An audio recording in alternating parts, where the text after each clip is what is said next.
Board examination प्रारंभ होने वाले हैं। इसी तरह महाविद्यालयीन परीक्षा के फाइनल ईयर के एग्ज़ाम्स भी होने वाले हैं। छात्र इस समय काफ़ी परेशान हैं। इस बात को लेकर परेशान हैं कि विगत कई वर्षों से 2 वर्षों से कोरोना टाइम पीरियड पर उन्होंने कोई परीक्षा, ऐसे लिखित परीक्षा नहीं दी है। या तो उनकी ऑनलाइन परीक्षा हुई है या ओपन बुक पद्धति से परीक्षा हुई है और सीधे उनको बोर्ड एग्जामिनेशन देना पड़ रहा है। इसी तरह से महाविद्यालयीन छात्र जो फर्स्ट ईयर में जिन्होंने प्रवेश लिया था वो फर्स्ट ईयर सेकेंड ईयर पास हो चुके हैं इसी तरह से, और फाइनल ईयर का सीधे एग्जामिनेशन देना है जो कि काफ़ी टफ है।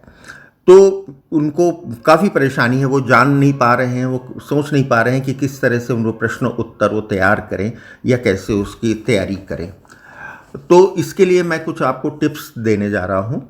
इन टिप्स से आपको जो नंबर है वो अधिक मिलेंगे। कुछ छात्र इसको भी लेके परेशान होते हैं कि वो लिखते बहुत हैं और अच्छा लिखते हैं लेकिन उनको नंबर उतने नहीं मिलते हैं जितने उनको मिलने चाहिए। तो ये टिप्स आपको हेल्प करेंगी कि आपको नंबर अधिक मिले।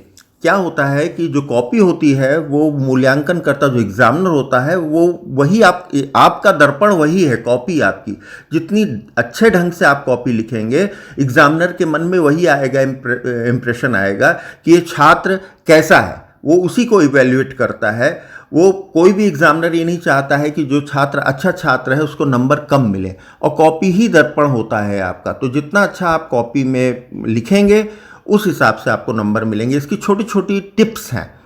सर्वप्रथम जब आप एग्जामिनेशन देने जाएं तो आप अपने साथ 2 पेन, अच्छे पेन रखें, एक ब्लू कलर का, एक ब्लैक कलर का। बॉल पेन या जो भी लेते हैं उसकी जो मोटाई होनी चाहिए, जो लिखावट होनी चाहिए, वो ना बहुत मोटा पेन होना चाहिए लिखने में, उसकी लिखावट लाइन मोटी आए या बहुत पतला हो।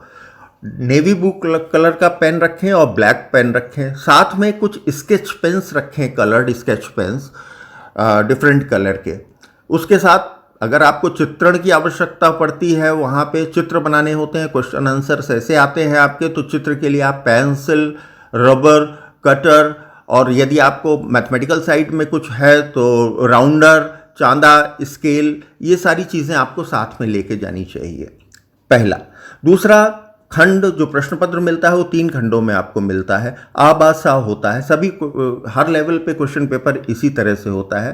पहला खंड जो होता है वस्तुनिष्ठ का होता है, जो कि पहले ही आप पूरा कर लेते हैं।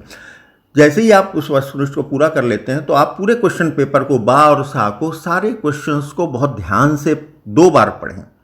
फिर जो क्वेश्चंस आपको बहुत अच्छे बनते हैं उनको सॉल्व करने के आप सॉल्व करें। अब आपने मान लीजिए चूज़ किया है, बा का कोई क्वेश्चन चूज़ किया है जिसको आप बहुत अच्छा बनता है और उसको आप एग्ज़ाम देने जा रहे हैं, मतलब उसको लिखने जा रहे हैं। तो सर्वप्रथम क्वेश्चन लिखने से पहले ऊपर खंड बा जरूर लिखें। हर प्रश्न के ऊपर उसका खंड लिखना चाहिए और फिर क्वेश्चन नंबर लिखना चाहिए आपको। हेडिंग बहुत इंपॉर्टेंट है।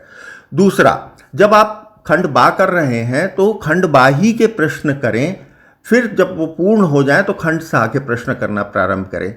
ये कोई ज़रूरी नहीं है, लेकिन अगर आपको 3 प्रश्न खंड बा के बन रहे हैं फिर उसके बाद खंड सा का करना चाहते हैं तो आप कर सकते हैं उसको। लेकिन इससे क्या इंप्रेशन पड़ता है कि एग्जामिनर ये सोचता है कि ये छात्र बहुत अच्छा छात्र है, कंटिन्यूस इसको क्वेश्चंस बन रहे हैं और कंटिन्यूस ये सॉल्व कर रहा है।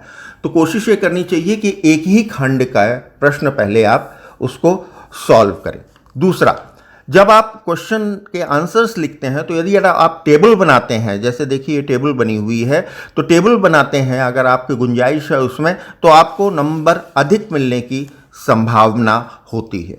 आपके जो शब्द आप लिखते हैं वो शब्द ऐसे होते हैं, देखिए इस कॉपी में इसके शब्द नहीं समझ में आ रहे हैं कि कैसे शब्द होते हैं। और कुछ छात्रों के मन में ये भी होता है कि हम अगर इंग्लिश में लिखेंगे तो हमें ज़्यादा अच्छे नंबर मिलेंगे। देखिए आप इसमें इंग्लिश में जो लड़के ने लिखा है ये बिल्कुल शब्द ही नहीं समझ में आ रहे हैं। इससे अच्छा है कि हिंदी में, बल्कि इसमें तो नंबर उसको कम मिलेंगे, तो हिंदी में नंबर उसको देने चाहिए। ये देखिए इंग्लिश की कॉपी देखिए आप, इंग्लिश में जिस छात्र ने भी लिखा है कितने ढंग से लिखा है, उससे इंग्लिश बहुत अच्छी बनती है।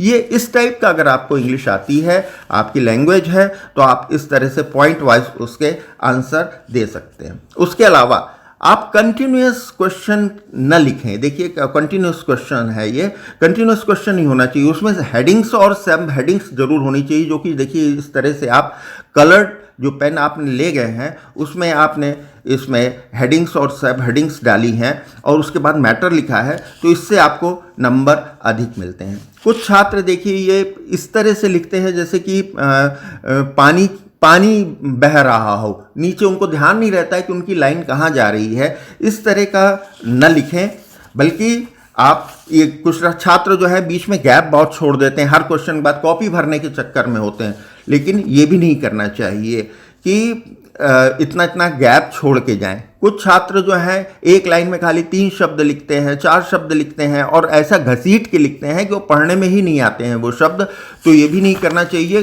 कंटिन्यूअस देखिए, इस तरह से आप हेडिंग्स और सब हेडिंग्स बनाएं और फिर आप उस क्वेश्चन को सॉल्व करें। ये जो टिप्स हैं ये आपको काफ़ी हेल्पफुल होंगी। इसके बाद वाले वीडियो में मैं बताऊंगा कि किस तरह से आप महत्वपूर्ण प्रश्नों का चयन कर सकते हैं और उत्तर लिखने की लेंथ कितनी होनी चाहिए, क्योंकि छात्र ये नहीं समझ पाते हैं, जो प्रश्न ज़्यादा अच्छा बनता है उसको बहुत लंबा लिख देते हैं और उसके बारे में आपको जानकारी प्रदान की जाएगी।